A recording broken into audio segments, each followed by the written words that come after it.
बहुत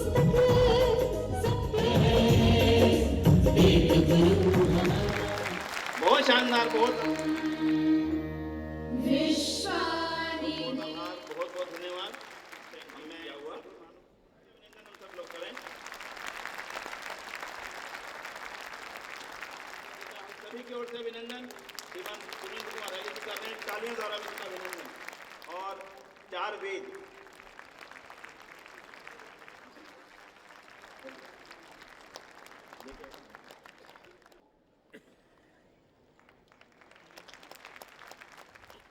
हमारे युवा साथी श्रीमान बृहस्पति आर्य जी, जिन्होंने उत्तर प्रदेश में वैदिक गणित की शिक्षा को लागू किया, तो उनका प्यार और स्नेह हमेशा हमारे ऊपर बना रहता है। ऐसे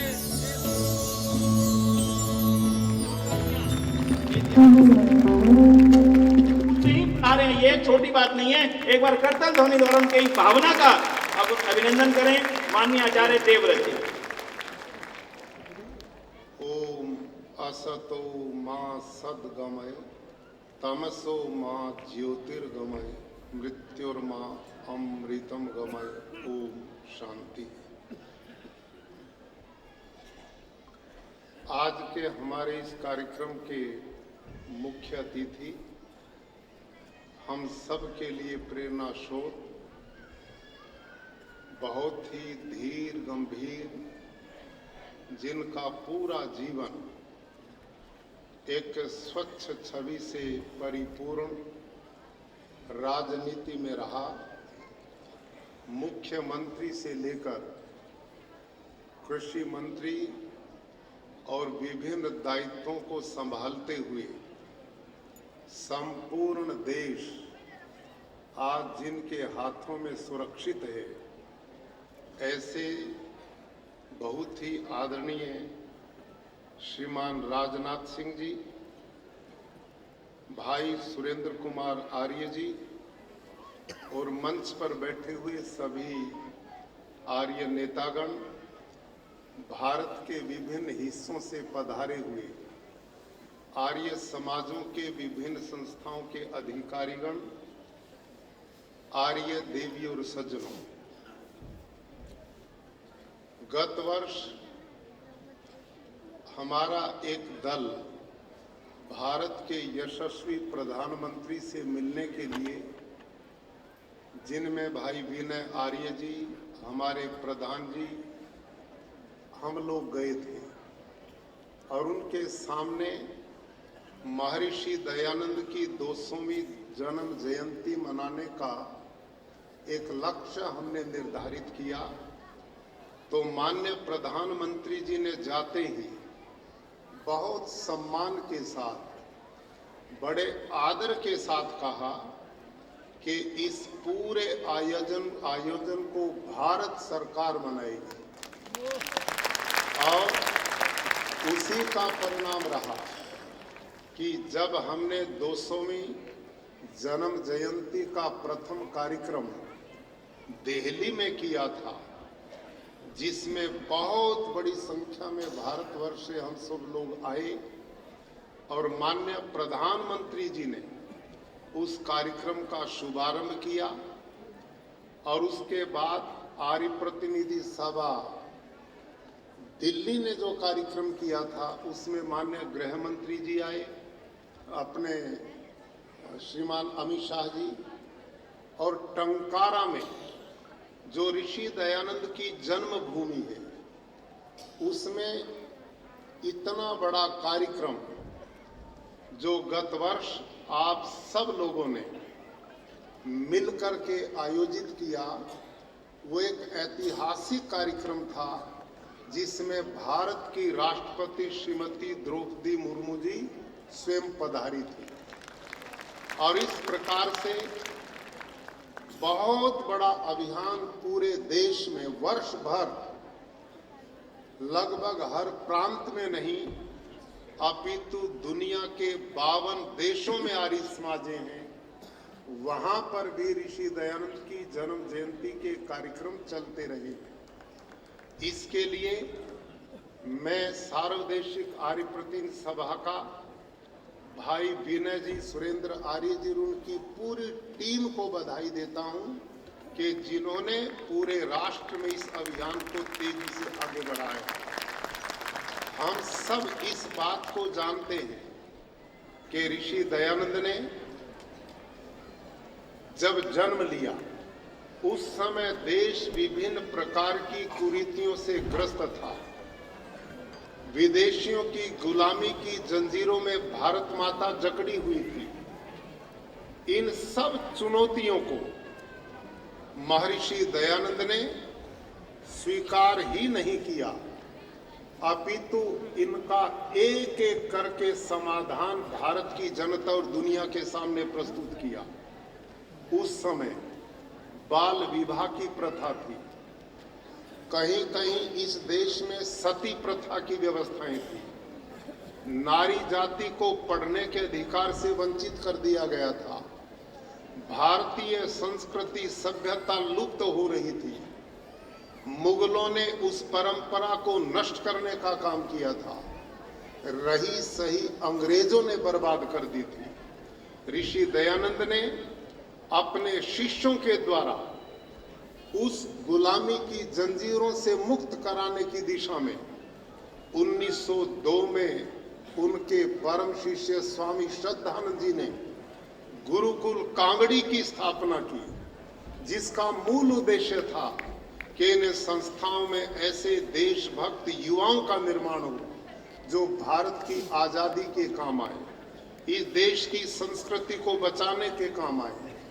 वैदिक परंपराओं को जिंदा करने के काम आए, यहाँ के इतिहास को पुनः सही ढंग से संजोया जा सके। और इस मिशन में आर्य समाज पूर्ण रूप से सफल हुआ। उस गुरुकुल के बाद इस देश में सैकड़ों सैकड़ों बेटे और बेटियों के गुरुकुलों की एक श्रृंखला बनी, जिनमें बड़े बड़े विद्वान पैदा हुए, पत्रकार पैदा हुए, प्रचारक पैदा हुए, देशभक्त पैदा हुए। और उन्होंने भाई परमानंद जैसे लोग जिन्होंने आजादी की लड़ाई में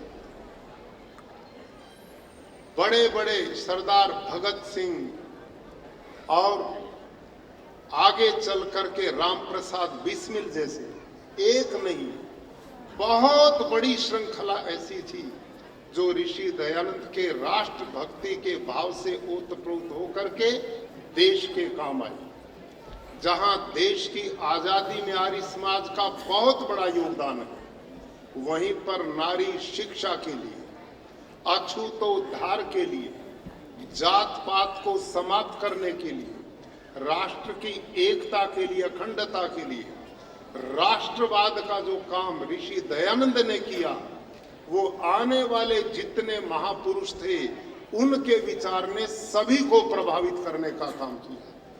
भाई और बहनों, आज बहुत प्रसन्नता का विषय है, अभी भाई विनय जी ने जिन प्रस्तावों को हमारे बीच में रखा है, हमारे इन प्रस्तावों से ये बात बल प्राप्त करती है कि आर्य समाज का एक एक व्यक्ति, एक एक घटक किस प्रकार से राष्ट्रीय भावों से ओतप्रोत है। आज वो इस देश को पुनः विश्व गुरु बनाना चाहता है, वैभवशाली राष्ट्र। और इसी दिशा में भारत के यशस्वी प्रधानमंत्री श्रीमान नरेंद्र मोदी जी देश को ले जा रहे हैं।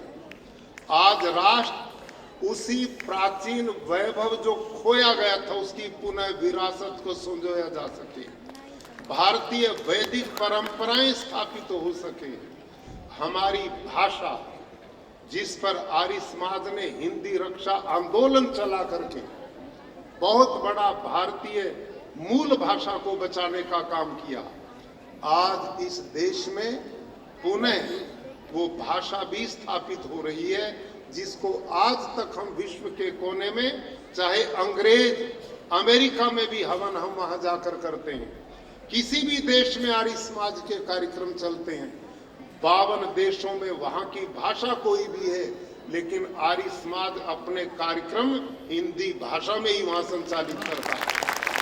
ये हमें राष्ट्रभक्ति का गौरव है। आर्य समाज ने अपनी भाषा पर गर्व किया, आर्य समाज ने अपनी वेशभूषा पर गर्व किया, आर्य समाज ने अपनी वैदिक संस्कृति पर गर्व किया, आर्य समाज ने अपने खान पान पर गर्व किया। आर्य समाज राष्ट्रवाद से परिपूर्ण संस्था है और ये सारा ऋषि दयानंद की देन है, आर्य समाज की देन है।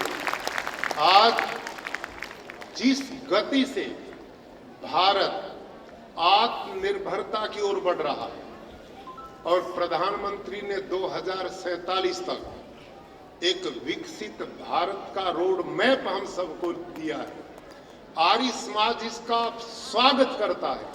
हम उन दिनों की प्रतीक्षा में थे कि कब वो दिन आएंगे जब ये देश प्राचीन ऋषियों की परंपरा को बढ़ाते हुए और यहाँ के सब लोग सुखी होंगे। स्वामी दयानंद ने आर्य समाज के 10 नियम लिखे हैं, उनमें छठा नियम है, इस समाज का, किसका, आर्य समाज का मुख्य उद्देश्य क्या है? संसार का उपकार करना, शारीरिक, आत्मिक और सामाजिक उन्नति करना। ये ऋषि दयानंद की सोच रही है। हमने विश्व कल्याण का दृष्टिकोण सदा रखा है, विश्व बंधुत्व का भाव आर्य समाज में सदा रखा है। हम सबका कल्याण और भला चाहते हैं। इस प्रकार की विशाल सोच ये वेद की सोच है। शृण्वन्तु सर्वे अमृतस्य पुत्रा, कि हम दुनिया के जितने प्राणी हैं सब एकता के सूत्र में बंध करके एक दूसरे के सहयोगी बन करके जिए, ये भाव हमारा है। लेकिन हमारी संस्कृति, सभ्यता, वैदिक परंपराएं लुप्त हों, इसको भी हम कभी स्वीकार नहीं करते। और इस दिशा में आज प्रधानमंत्री के नेतृत्व में देश जिस गति से हमारी विरासत को, हमारी संस्कृति को, हमारी परंपराओं को जिंदा रखते हुए भारत का पुनः विकास कर रहा है, आर्य समाज सदा इस विचार का समर्थक रहा है और रहेगा। ये हमारी सोच रही है। आज आर्य समाज को स्थापित हुए 150 वर्ष हो गए। ऋषि दयानंद की 200वीं जन्म जयंती का कार्यक्रम 1 वर्ष से चल रहा है, अगले साल भी चलता रहेगा। आज के इस कार्यक्रम से, जिसमें आदरणीय हमारे माननीय रक्षा मंत्री महोदय, जिनके कर कमलों से, जिनके सानिध्य में, जिनके आशीर्वाद से अब हम अगले साल में आर्य समाज के 150 वर्ष की स्थापना के कार्यक्रम भी निरंतर देश और दुनिया में मनाएंगे। और भारत की आने वाली पीढ़ियों को वो नशा मुक्त हो, संस्कारवान हो, बलवान हो, जितेंद्रिय हो, परोपकारी हो, महान राष्ट्र भक्त हो, ये विचार आर्य समाज सदा से देता रहा है और अपने कार्यक्रमों में ये विचार युवा पीढ़ी और जन समाज को देता रहेगा। ये कार्यक्रम लगातार देश में चलते रहेंगे। जिस प्रकार से भरपूर आशीर्वाद और सहयोग हमें सरकार द्वारा प्राप्त होता रहा, हम भी अपने मिशन में, इस राष्ट्र निर्माण के महाअभियान में साथ चल करके अपने कार्यक्रम को आगे बढ़ाते रहेंगे।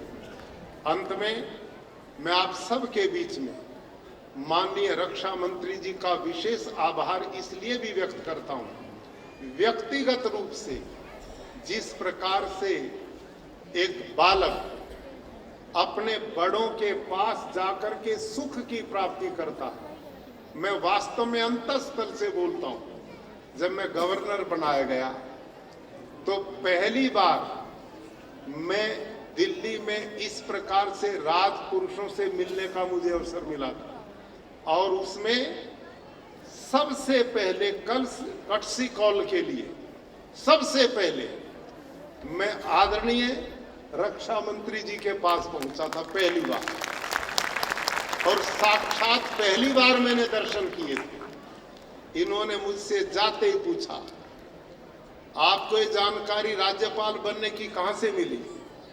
तो मैंने कहा जी टेलीविजन से मिली। ये आश्चर्य है इस सरकार का, ये आश्चर्य है भाई और बहनों। आज जो पद्मश्री दिए जाते हैं, आज जो पद्म विभूषण दिए जाते हैं, बड़े बड़े सम्मान और इस प्रकार के लोगों का अवसर दिया जाता है। पहली बार देश में ये कार्यक्रम हुए तो आदरणीय नरेंद्र मोदी जी की सरकार में भी। आज जिसके पैर में चप्पल नहीं, जिसने कभी स्वप्न में सोचा नहीं, ऐसे लोग जिन्होंने कर्म को ही धर्म बनाया, आज चुन चुन के उन लोगों को पद्मश्री दिए जा रहे हैं, उनको पद्म विभूषण दिए जा रहे हैं, उनको सम्मान दिए जा रहे हैं। मैं कभी राजनीति में रहा नहीं, आज तक किसी राजनीतिक पार्टी का मेंबर बना नहीं, किसी राजनीतिक मंच पे गया नहीं, और वहां से बुलाकर आपके बीच के, आपके परिवार के इस भाई को इतना बड़ा स्थान, इस रूप में सेवा करने का स्थान, ये इस सरकार की माननीय प्रधानमंत्री की विचारधारा को प्रमाणित करता है कि वो किस राष्ट्र का निर्माण चाहते हैं, किस प्रकार से देश का विकास चाहते हैं। ये सोच इन लोगों से मिलती है। तो मैं जब भी आदरणीय रक्षा मंत्री जी के यहाँ जाता हूं, तो मेरे को घर से चलने पर यह भाव हो जाता है कि मैं आज किसी बड़े का आशीर्वाद लेने के लिए जा रहा हूं, और वहां मुझे बहुत अपार सुख मिलता है। इनका सानिध्य, इनका प्रेम, इनका अपनापन, इनका कितना आशीर्वाद है। गुरुकुल कुरुक्षेत्र आप सब जानते हैं, ऋषि स्वामी श्रद्धानंद जी द्वारा स्थापित। अब तक 64 बच्चे गुरुकुल के एनडीए में लेफ्टिनेंट बन चुके हैं, और इतने बच्चे आईआईटी, नीट और दूसरे एग्जाम क्लियर करते हैं आए साल। मैं पिछले दिनों गया, आपसे मैंने प्रार्थना की कि बालक और प्रेरित हों, मुझे MiG-20 फाइटर जहाज चाहिए गुरुकुल के लिए। पहली बार देश में संभवतः किसी भी स्कूल में वो आज तक नहीं लगा है। जाते इतना सम्मान भाव से, सब नियमों को अलग करते हुए राष्ट्र के लिए काम करते हैं। देश के लिए सैनिक और ऑफिसर तैयार गुरुकुल करता। आपने तत्काल प्रभाव से सैंक्शन किया और जहाज हमारे यहाँ स्थापित हो गया, वहां टैंक लगा दिए गए। तो इनका आशीर्वाद, इनका राष्ट्र, आज भारत अपने आप को हम सब कितना सुरक्षित मानते हैं। वो ज्ञान वृद्ध भी हैं, वयोवृद्ध भी हैं, और राजनीति से बहुत अनुभव लिए हुए हैं, जो हर समय सबका मार्गदर्शन करते हैं। आज हम कितने सौभाग्यशाली हैं कि जिनको ऐसे अनुभवी, जिनका पूरा जीवन तपस्या और संघर्ष के साथ आगे बढ़ता हुआ, और उनके महान बहुत निपुणता के अनुभव ये राष्ट्र प्राप्त कर रहा, और जिस कारण हमारी चारों तरफ की सीमाएं सुरक्षित हैं। ऐसे यशस्वी माननीय राजनाथ सिंह जी रक्षा मंत्री हमारे आग्रह पर हमारे बीच में आए। हम पूरे आर्य जगत की ओर से उनका बहुत बहुत अभिनंदन करते हुए, स्वागत करते हुए, धन्यवाद करते हुए, और उनके कर कमलों से ये 150वां वर्ष, पूरा वर्ष कार्यक्रम जो चलेंगे, हमें पता उनका आशीर्वाद हमें जो प्रेरणा दे करके जाएगा, वो हमारी बहुत बड़ी ख्याति होगी, और हम उसमें बहुत सफल होकर राष्ट्र निर्माण में, समाज निर्माण में योगदान दे सकेंगे। धन्यवाद। सरकार जो मजबूत से मजबूत निर्णय ले, देश को एकता अखंडता में, पूरा आर्य समाज उनके साथ मजबूती से। श्रीमती रत्ना कंगल और म्यांमार से अगर हमारे लाइफ का प्रतिबिंब है। राजनीति एक तब का विषय है, सामान्य विषय नहीं। हमारे बहुत बड़े अग्रज हैं और उन्होंने बहुत बड़ी भूमिका का निर्वहन किया है। तो मैं नहीं रहेगा। आप आजीवन हमारी पुस्तकों से उपदेश